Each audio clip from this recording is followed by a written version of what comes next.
लोग गायब हो रहे हैं। हमारे कुछ सब्सक्राइबर्स ने भी इन वीडियोस को इंस्टाग्राम पर हमारे साथ शेयर किया, जानने के लिए कि आखिरकार यह सब कुछ क्या हो रहा है। दोस्तों, सबसे पहले आप इस स्कूल के बच्चों के साथ हुई घटना का वीडियो देखिए।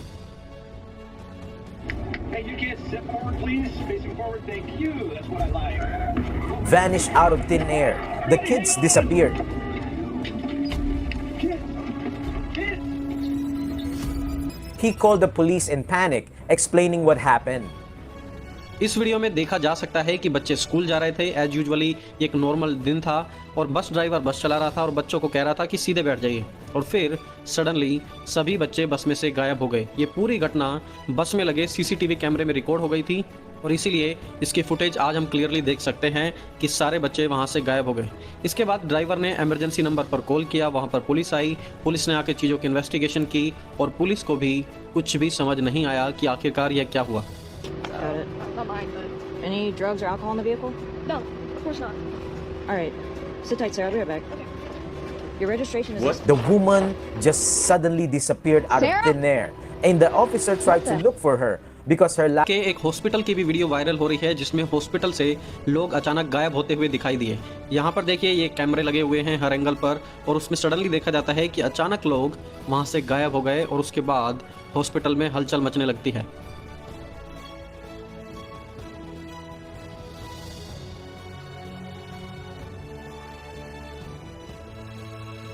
just suddenly starts vanishing on thin air, and you can see the sincere shock in their faces, caught on 4 different CCTV cameras. और लोग सोचते हैं कि आखिरकार ये क्या हो रहा है, क्यों लोग गायब हो रहे हैं, लोग गायब होने के बाद आखिरकार कहाँ जा रहे हैं, ऐसा सवाल लोगों के मन में प्रतिदिन उठते ही जा रहे हैं। कुछ ऐसी ही घटना एयरपोर्ट पर भी देखी गई जहाँ लोग अचानक एयरपोर्ट से गायब हो गए। सिक्योरिटी चेक चल रहा था, सिक्योरिटी चेक के दौरान लोग सडनली वहाँ से गायब हो गए। इसलिए जो लोग लाइन में पीछे खड़े थे वो इस घटना को देखकर डर जाते हैं कि आखिरकार ऐसा कैसे हो सकता है।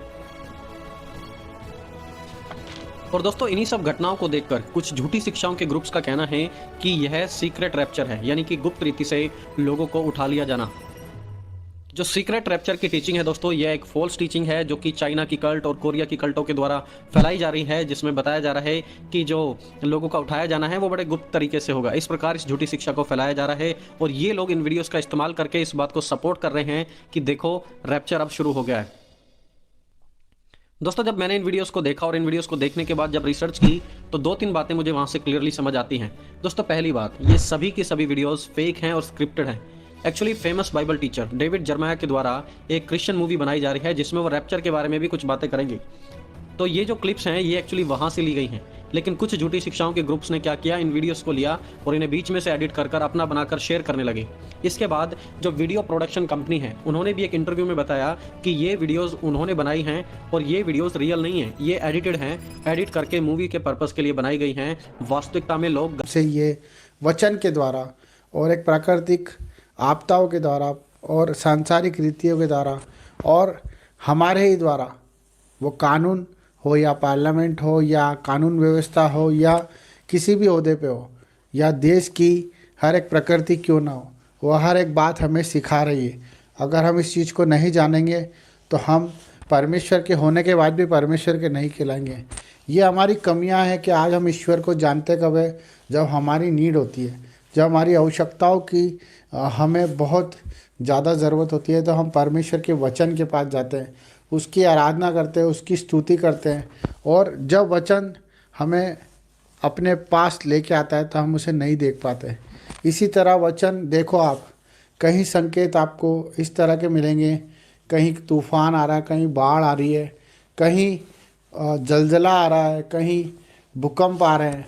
आप इस चीज़ को अनदेखा ना करें, आप इस चीज़ को अनदेखा ना करें। ये एक ऐसा विषय है जो हमें अवेयरनेस की तरफ लेके आता है, वो हमारे परिवार के लिए, क्योंकि प्रभु ने अपने इकलौते पुत्र से प्रेम किया, उसी प्रकार हम भी हमारे पुत्र और पुत्री और हमारे माँ बाप से प्रेम करते हैं। क्यों करते हैं? क्योंकि वो रीति उसने सिखाई है और हम उसके लिए कुछ भी करने को तैयार हो जाते हैं। उसी प्रकार परमेश्वर भी अपने एक पुत्र के वादे के लिए सब कुछ कर सकता है। आप जान के अनजान ना बने, आप अनदेखा करते हैं मेरे भाई बहनों। कोई आपसे मांगता है तो आप नहीं देते हो, कोई आपको पुकारता है तो आप नहीं जाते हो, आप क्यों ऐसा जीवन जी रहे हो, जबकि परमेश्वर के सिग्नल यही है कि जो परेशानियाँ आती है उसके पीछे परमेश्वर खड़े होते हैं।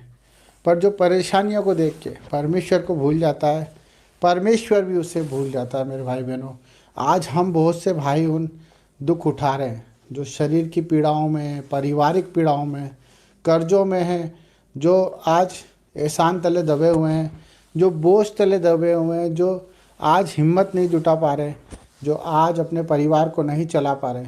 ये सब बातें प्रकृति के रूप में हमें सिग्नल देती है, जो परमेश्वर के वचन के द्वारा हमें, जिस तरह से एक पुलिस वाला आराधना करता है, जिस तरह से एक पार्लियामेंट के अंदर चीख चीख कर एक संविधान के लेकर, एक संविधान को लेकर, एक न्याय को लेकर परमेश्वर की जीविता का प्रमाण देता है, और इसी तरह परमेश्वर की प्रकृति भी उस चीज़ का प्रमाण देती है। जब नदी नाले सूख जाते हैं, जब आकाश काला हो जाता है और चंद्र ग्रहण होता है और सूर्य उदय होता है और पंछी आकाश में इधर से उधर होते हैं, जिन पे कोई बंधन नहीं है, जिन पे कोई बंधन नहीं है, वो कोई देश को नहीं जानते, वो कोई जात नहीं जानते, कोई समाज नहीं जानते, वो सिर्फ परमेश्वर की हमें सिग्नल देते हैं, वो परमेश्वर की क्रियाओं को हमें समझाते हैं। पर हम भूल जाते हैं कि हम इस सृष्टि में ईश्वर के भरोसे आए हैं।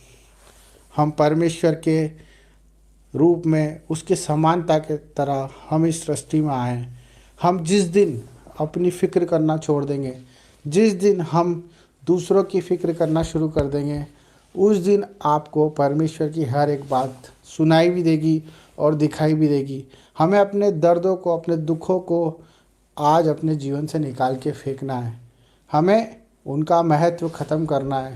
जो हमें लगता है कि हमारे बिना नहीं हो सकता, वो चीज़ों को हमें छोड़ना है। मेरे भाई बहनों, हमें हर एक जिम्मेदारी को प्रभु को सौंपना है। हमें हर एक बात को प्रभु के हाथों में सौंपना है, चाहे वो कितनी भी बड़ी बीमारी क्यों ना हो, हमें परमेश्वर के हाथ में ही सौंपना है। चाहे वो कितना ही बड़ा संघर्ष क्यों ना हो, क्योंकि जब आयुब को आप देखते हो बाइबल में कि वो परमेश्वर को कहता था कि अगर परमेश्वर चाहे तो मुझे मार भी दे तो मैं उस पर भरोसा करना नहीं छोड़ूंगा। हमारा भरोसा परमेश्वर पर होना चाहिए, क्योंकि न्याय का दिन निकट है। आपके न्याय का दिन निकट है, क्योंकि आपने जो करा है उसे आपको प्रभु के सामने रखना पड़ेगा। इसलिए मन फिराओ, पश्चाताप करो, प्रभु के करीब आओ, दुआएं करो, प्रार्थना करो। इसी से बचोगे, हर एक परेशानी से, हर एक तकलीफ़ से, कर्जों से, बीमारियों से। जब आप मन फिराओगे और अपनी गंदी आत्मा को छोड़कर परमेश्वर की पवित्र आत्मा को स्वीकार कर लोगे, यही सच्चा परमेश्वर हमसे चाहता है कि आप आपकी फ़िक्र छोड़ दें और परमेश्वर की प्रार्थना दुआ में लग जाएं और उसके कामों को करें, उसके कामों को ढूंढें, उसके